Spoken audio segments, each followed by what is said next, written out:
Friends, എല്ലാവർക്കും നമസ്കാരം. Entertainment കീഴിലേക്ക് എല്ലാവർക്കും സ്വാഗതം. യെസ്, എന്റർടൈൻമെന്റ് കിഴി എപ്പിസോഡാണ്. ഒരുപാട് അപ്ഡേറ്റ്സുകളുണ്ട്. ഞാൻ കിഴിക്കത്തിന്റെ കിഴിയിലേക്ക് പോവാം. മഴയാണ് പ്രശ്നം. അതുകൊണ്ട് സ്പീഡിൽ പോരെ. പിന്നെന്താ? ഓക്കെ, ആദ്യം നമ്മുടെ സുരേഷ് ഗോപിയുടെ ബർത്ത്ഡേ ആണെന്ന്.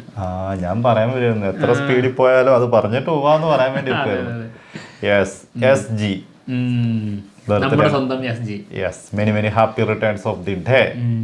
SG കാത്തിരിക്കുകയാണ്. ഒറ്റക്കൊമ്പൻ, JSK, പിന്നെ പെരുങ്കളിയാട്ടം, പിന്നെ വേറെ വരാഹം, പിന്നെയുണ്ടല്ലോ മതിയല്ലോ, പ്രതീക്ഷിച്ചിരിക്കുന്നത് അതിനുശേഷം പിന്നെ ആവാം. ശരിക്കും നാളെ ഇറങ്ങേണ്ടിയിരുന്ന സിനിമയായിരുന്നു JSK. അതിന്റെ ടൈറ്റിലിൽ എന്തൊക്കെ പ്രശ്നങ്ങളുണ്ട്, അതുകൊണ്ട് സെൻസർ ബോർഡ് അതിന് അനുമതി നിഷേധിച്ചിരിക്കുകയാണ്. അതുകൊണ്ടാണ് നാളെ വരാത്തത്. ഏതെങ്കിലും അടുത്ത ദിവസങ്ങളിൽ ഒരു അനൗൺസ്മെന്റ് വന്നേക്കാം. ഇവര് അതൊക്കെ കണക്ക് കൂട്ടിയിട്ടായിരിക്കും കേട്ടോ ഒരു നാളെ റിലീസൊക്കെ വെച്ചിരുന്നത്. ബർത്ത്ഡേന്റെ ഒക്കെ കറക്റ്റ് ആയിരുന്നു അല്ലേ? എന്നിട്ടാണ് സാരല്ല. ഓക്കെ, കിഴിയിലേക്ക് പോവാം. അപ്പോൾ നമുക്ക് തുടങ്ങാം. കുറച്ച് സ്പീഡിലായിക്കോ. ഓക്കെ, ഫസ്റ്റ് വൺ, വാർ 2 സിനിമയുടെ ന്യൂ പോസ്റ്റേഴ്സ് വന്നിട്ടുണ്ട്. നമ്മുടെ NTRനും വന്നിട്ടുണ്ട്, ഹൃതിക് റോഷൻ്റെയും വന്നിട്ടുണ്ട്, കിയാറ അദ്വാനിൻ്റെയും വന്നിട്ടുണ്ട്. മൂന്നും നല്ല പോസ്റ്റേഴ്സ് ആണ്. പക്ഷെ സ്ഥിരം ടെംപ്ലേറ്റ് ആണ്. അങ്ങനെ സ്പൈ യൂണിവേഴ്സിൽ വരുന്ന എല്ലാ പോസ്റ്റേഴ്സും ഒരുപോലെയാണ് ഏകദേശം. അതായത് 10 സിനിമ അല്ലേ, അതിൻ്റെയൊക്കെ ബാക്ക്ഗ്രൗണ്ട് മാത്രം എടുക്കുക. ഷാറുഖ് ഖാനെ കട്ട് ചെയ്തിട്ട് പുതിയ നായകന്മാരെ കയറ്റില്ല. അത്രേ ഉള്ളൂ. അടുത്തത് പള്ളിച്ചട്ടമ്പി സിനിമയുടെ ഷൂട്ട് തൊടുപുഴയിൽ നടന്നുകൊണ്ടിരിക്കുകയാണ്. 40 ദിവസത്തെ ഷൂട്ടാണ് കേട്ടോ. 1950 കഥയാണ് പറയുന്നത്. ഡിജോ ജോസ് ആന്റണിയാണ് സിനിമ ഡയറക്റ്റ് ചെയ്യുന്നത്. കയാദു ലോഹർ നായിക. ഓക്കെ, ഐ ആം ഗെയിം നായിക കയാദു ലോഹർ. ദുൽഖർ സൽമാൻ നായകനാവുന്ന സിനിമയാണ്. അതിൻ്റെ ഷൂട്ട് ഇപ്പോൾ ഹൈദരാബാദ് നടന്നുകൊണ്ടിരിക്കുകയാണ്. നമ്മുടെ ആന്റണി പെപ്പയുടെ ഒരു സ്റ്റില്ല് വന്നിട്ടുണ്ട്. പെപ്പെ ഗാരു ജോയിൻ ചെയ്തിട്ടുണ്ടെന്നാണ് കേട്ടോ കേട്ടത്. അതെ, കൊള്ളാം. ഓക്കെ, നഹാസിദായത് സംവിധാനം ചെയ്യുന്ന സിനിമ. അടുത്ത് ഹോംബാലെ ഫിലിംസ്. മഹാവതാറിന്റെ ഒരു യൂണിവേഴ്സ് തന്നെ ഒരു പ്ലാൻ ചെയ്ത് വെച്ചിട്ടുണ്ട്. 2037 വരെയുള്ള സിനിമകൾ. അതായത് 3D ആയിട്ടാണ് വരിക.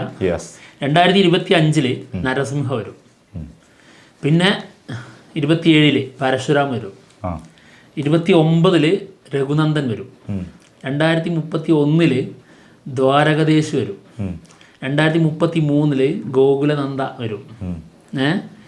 പിന്നെ കൽക്കി പാർട്ട് 1 വരും, കൽക്കി പാർട്ട് 2 വരും. അതിൽ 35 കൽക്കി പാർട്ട് 1 വരുന്നത്. 37 പാർട്ട് 2 വരും. എന്താ ഓക്കെ, അതായത് 1 2 3 4 5 6 7 സിനിമകളിലെ പൊളിച്ച് നരസിംഹന്റെ ഗ്ലിംസ് ഒക്കെ ഒന്നുണ്ടായിരുന്നല്ലോ. അനിമേഷൻ. അടുത്തത് ഖാലിദ് റഹ്മാൻ നെക്സ്റ്റ്. ഉടനടി ഇതിന്റെ ഒരു അനൗൺസ്മെന്റ് ഉണ്ടാവും എന്നുള്ളതാണ് കേൾക്കുന്നത്. ഖാലിദ് റഹ്മാനാണ് സിനിമ സംവിധാനം ചെയ്യുന്നത്. ആളുടെ പ്രൊഡക്ഷനും കൂടി ഇതിലുണ്ട് കേട്ടോ. Plan B. അതായത് തല്ലുമാലയും പിന്നെ ജിംഖാനും പ്രൊഡക്ഷൻ ഉണ്ടായിരുന്നു. ഓക്കെ, എന്തായാലും main producer B Rakesh. Yes. എന്തായാലും പുതിയ കാര്യങ്ങളൊന്നും അതിൻ്റെ കൂടുതലായിട്ടുള്ള ഡീറ്റെയിൽസ് ഒന്നും നമുക്ക് അറിവായിട്ടില്ല. കാത്തിരുന്ന് കാണാം. നമുക്കൊക്കെ ഒരു സിനിമ ഉണ്ട് കേട്ടോ അതുണ്ട്. തീരുമാനമൊക്കെ ആയിട്ടായിരിക്കും, അല്ലെങ്കിൽ ഇതായിരിക്കാം മേ ബി.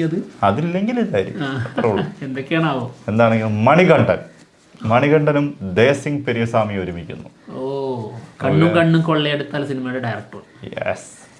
എന്താണെങ്കിലും ഗംഭീര സിനിമയാവട്ടെ. അനൗൺസ്മെന്റ് ഒക്കെ വരുന്നുള്ളൂ കേട്ടോ, കാത്തിരിക്കാം. ഓക്കെ, അടുത്തത് Nivin Pauly Akhil Sathyan movie the ghost story. സിനിമയുടെ ഒരു ബിഗ് അപ്ഡേറ്റ് ഉണ്ട്. ഡിസംബർ 20 ഡിസംബർ മാസത്തിലാണ് ഇതിന്റെ റിലീസ് ഡേറ്റ് ഇവർ പ്ലാൻ ചെയ്യുന്നത്. ഡിസംബറിൽ എന്തൊക്കെയുണ്ടല്ലേ, ഇഷ്ടം പോലെ ഒരു സംഭവം തന്നെ. ഡിസംബറൊക്കെ ഫുൾ കളറായിരിക്കും കേട്ടോ. എന്താല്ലേ, ഓഗസ്റ്റ് മുതൽ തുടങ്ങുകയാണ്.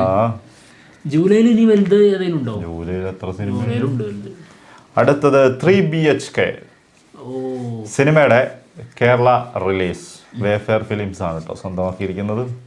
ജൂലൈ 4 സിനിമ റിലീസ് എത്തുന്നത്. ഇതിനൊക്കെ ഇത്രമാത്രം സിനിമകളാണ് ജൂലൈ 4. ഇതൊക്കെ എവിടെ കൊണ്ട് റിലീസ് ചെയ്യുന്നത്? എന്തൊരു സിനിമകളാണ് മലയാളത്തിൽ തന്നെ പറയാനുണ്ട്. സിദ്ധാർത്ഥും ശരത് കുമാറും ഒക്കെയാണ് പ്രധാന വേഷത്തിലെത്തുന്നത് കേട്ടോ. ഓക്കെ, അടുത്തത് ഒറ്റക്കൊമ്പൻ. തുടക്കത്തിൽ പറഞ്ഞായിരുന്നു ഒറ്റക്കൊമ്പനെ കുറിച്ച്. ഒറ്റക്കൊമ്പൻ സിനിമയുടെ ഒരു ക്ലിംസ് വീഡിയോ വന്നിട്ടുണ്ട്, കാണാം. ബർത്ത്ഡേക്ക് അല്ലേ, ആഘോഷിക്കണ്ടേ? പിന്നെന്താ, അതിനുള്ള സാധനമാണ്. മ്യൂസിക് അങ്ങ് തള്ളിയിടാം. ഒറ്റക്കൊമ്പൻ കൊമ്പൻ്റെ കൂടെ തന്നെയാണ്.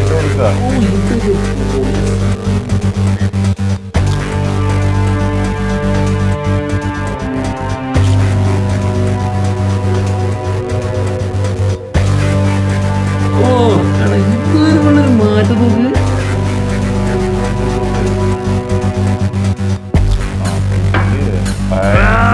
കയറിയിട്ടുള്ള സാധനമുള്ളത്.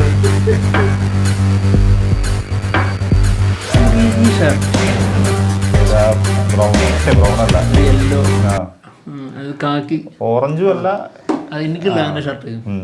ഓക്കെ, എന്താണെങ്കിലും കൊള്ളാം.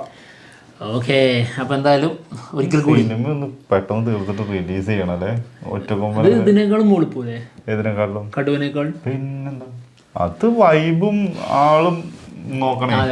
ആളെ നോക്കണേ, ആളെ നോക്കി കളിക്കടാ, ആളറിഞ്ഞ് കളിക്കണ. കൂലി സിനിമയുടെ audio launch July 26 27 Nehru stadium, Chennai.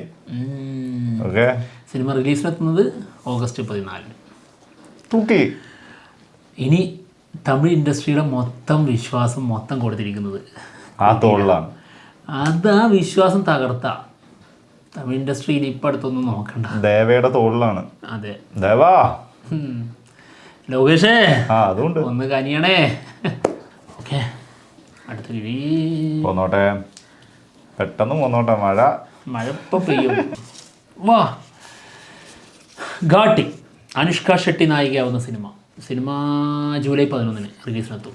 സിനിമയുടെ തമിഴ് ഡിസ്ട്രിബ്യൂഷൻ എടുത്തിരിക്കുന്നത് തിങ്ക് സ്റ്റുഡിയോസ്. സിനിമ സംവിധാനം ചെയ്യുന്നത് ക്രിഷ് ജഗർലമുടി. വിക്രം പ്രഭു ഇതിൽ നായകനായി വരുന്നുണ്ട് കേട്ടോ. കൊള്ളാം, അടിപൊളിയാവട്ടെ. വാർ 2 വീണ്ടും സിനിമേൻ്റെ തമിഴ് ഡിസ്ട്രിബ്യൂഷൻ തിങ്ക് മ്യൂസിക് തന്നെ, തിങ്ക് സ്റ്റുഡിയോസ് തന്നെയാണ് കേട്ടോ സ്വന്തമാക്കിയിരിക്കുന്നത്. ഓക്കെ, അയൻ മുഖർജിയാണ് സിനിമ ഡയറക്റ്റ് ചെയ്യുന്നത്. സിനിമ റിലീസിനെത്തുന്നത് ഓഗസ്റ്റ് 14. 2 കീഴിയായിട്ടാണ് കിട്ടിയല്ലേ? 2 ആയിട്ടോ. അത് കൊള്ളാലോ. ഓക്കെ, അടുത്തത് ഈ ചോദ്യമാണ് കേട്ടോ. അടുത്തത് ഷംസീർ ഷാൻ ചോദിച്ചിരിക്കുന്ന ചോദ്യം ഇതാണ്. അതായത് തമിഴിൽ ഫേവറേറ്റ് ത്രില്ലർ മൂവി അതാണ് രണ്ടുപേരുടെയും? രാക്ഷസൻ. No doubt. അതിലേക്കൊന്നും വേറെ ചിന്തിക്കേണ്ട, ഇന്ത്യൻ സിനിമ തന്നെ. അതെ, ചിന്തിക്കേണ്ട ആവശ്യമില്ല അല്ലേ? തമിഴ് എന്നല്ല, ഇന്ത്യൻ സിനിമയിൽ തന്നെ ഏറ്റവും ഫേവറേറ്റ് ത്രില്ലർ മൂവി രാക്ഷസൻ. അത്ര തന്നെ ഉള്ളൂ, അതിൻ്റെ അപ്പുറത്തേക്കൊന്നും വേറെ സിനിമ ഉണ്ടോ? അതിനുശേഷം ഒരുപാട് സിനിമകൾ, നല്ല ത്രില്ലർ സിനിമകൾ വന്നിട്ടുണ്ട്. പക്ഷെ അതൊക്കെ സംഭവിക്കാൻ തന്നെ കാരണം രാക്ഷസനാണ്. അതൊരു സത്യം. എന്താണെങ്കിലും കാത്തിരിക്കാം. എന്ത് കാത്തിരിക്കാം? രാക്ഷസൻ 2-ന് വേണ്ടിയിട്ട്. അടുത്തത് Allu Arjun Prashanth Neel movie. Dream project ആണെന്നാണ് പറഞ്ഞിട്ടുള്ളത് പ്രശാന്ത് നീലിന്റെ. അതിലൊരു ടൈറ്റിൽ ഉണ്ട്, രാവണം. ഇതെന്ന് സംഭവിക്കും? കുറച്ച് കഴിയണം അല്ലേ? കുറെ സിനിമകളുണ്ടല്ലോ, കമ്മിറ്റ് ചെയ്തിരിക്കുന്നതെല്ലാം തീർക്കണ്ടേ? എന്തോരം സിനിമകളാ. എന്താണെങ്കിലും അല്ലു അർജുനും പ്രശാന്ത് നീലും ആണെന്ന് പറയുമ്പോഴേ അതെ, അത് സംഭവം കത്തും. പിന്നെ പ്രശാന്ത് നീൽ ഇനിയുള്ള ആളുടെ സിനിമകളാണ് നോക്കി കാണേണ്ടത്. മാറ്റമുണ്ടോ അതോ സെയിം പരിപാടി തന്നെ തിരിച്ചും മറിച്ചും ഇട്ടിട്ട് കാണാൻ കൊണ്ടിരുന്നത് എന്നുള്ളത് നോക്കണം. മഴയത്ത് തുണി അലക്കുന്ന ആരെങ്കിലും നിങ്ങൾ ശ്രദ്ധിച്ചിട്ടുണ്ടോ? മഴയത്താണ് തുണി അലക്കുന്നത്, വെറൈറ്റിയാണ്.